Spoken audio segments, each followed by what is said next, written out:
Okay, guys, I did my equity article on, it's called Equity, Mathematics, and Classroom Practice, Developing Rich Mathematical Experiences for Disadvantaged Students. As we know, not all students have a positive experience in school mathematics. Maybe it's because of race, maybe it's because of gender, social class, or their background. And we're going to go into some of this. But in this article, the two key factors that shape the learning environments for learning mathematics were these. The expectations of both the teachers and the students that they have of learners of mathematics, and that significantly shapes the experiences that are provided for learning. And the other is the discourse of ability, and that's why it's in quotes. We're going to talk about ability in a minute, and that ability that we say infuses mathematics more than any other curriculum area. Like people saying, well, I'm just bad at math. True. So with that, they've kind of labeled others or themselves. And learners way too often are described as either having math abilities or some type of ability or not, and that predisposes them for either success or failure. If you have they had an older sibling that said, oh, this older sibling was really good in math, you're going to be really good in math too. Or they say, oh no, I'm not good in math, my mom wasn't good in math, my brother wasn't good in math, and that's just setting them up for either success or failure. And so therefore, with all of this, the background and things that they may not have had a good background, but as teachers are expected to help them through this and get that negative away.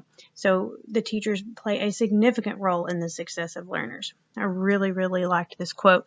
If I accept you as you are, I will make you worse. However, if I treat you as though you are what you are capable of becoming, I will help you become that. And I thought that was pretty awesome. In this article, they talked about a research study that was done by Rosenthal and Jacobson back in 1969. And I put this in here because I really think it hits home to a lot of us. But anyway, it showed the teacher's belief about learners and how they shaped the experiences that were provided. And it produces self-fulfillment. The students were given a random number or score. It didn't really mean much, but they were placed according to this number.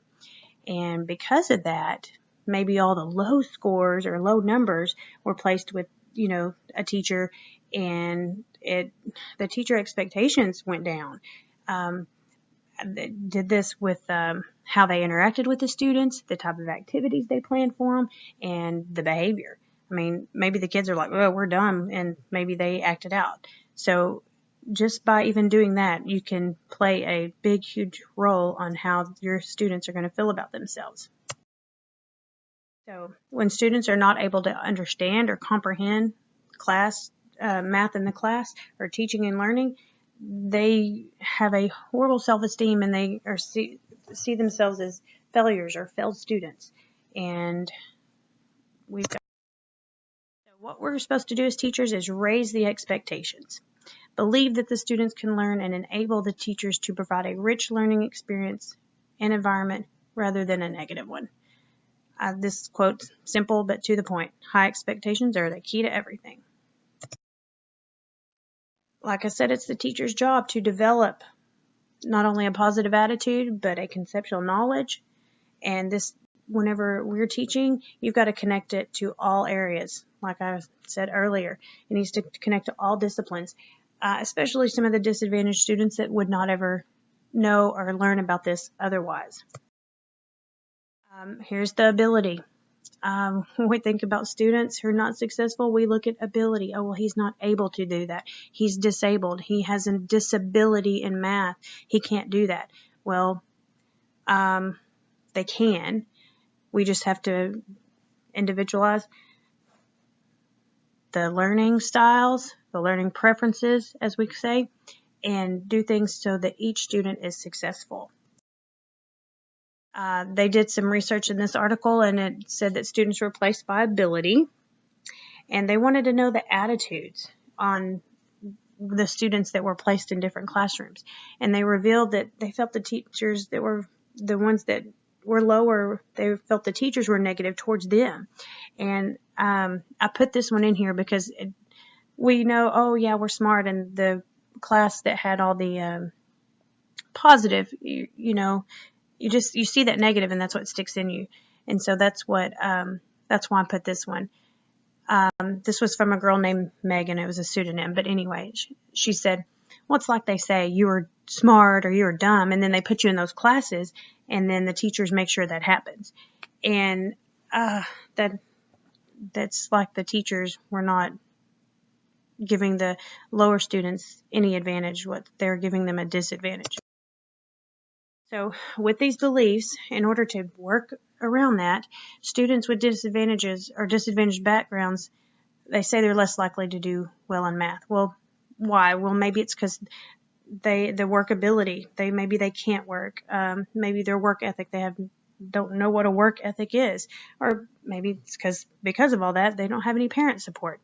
Well, when they have this, if they do have these disadvantaged backgrounds, then it is going to cause some gaps in learning.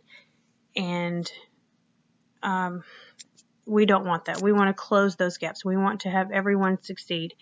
And whenever the teachers are not expecting much of them, they may even be exposed to curriculum or things that are below their level that they should be challenged, and they're not.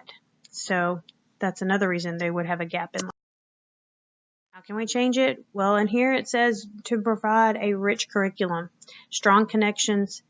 It's very critical when dealing with disadvantaged backgrounds. Group work, which we all know, group work is really great. It builds on each other's thinking. But it says the group work must be structured. Define the roles in the group work. Lead them. Change it up so that they are learning with their peers. Have some teacher-designed activities to scaffold the learning. Develop activities so that students are able to learn on their own. They can advance on their own. That you teach them and then they can run with it. Also, multiple representation. There's so many different learning preferences that students have, and they may think through the problems different than others. And when they do that, they can share with their peers and say, hey, well, I learned it this way, and maybe the other student didn't think of it that way, but it's easier for them. So, I mean, there's so many different advantages to working in groups and multiple representation. They had this, they called it reporting back. It's basically like a show and tell. They report back and say, hey, with this problem, I did it this way.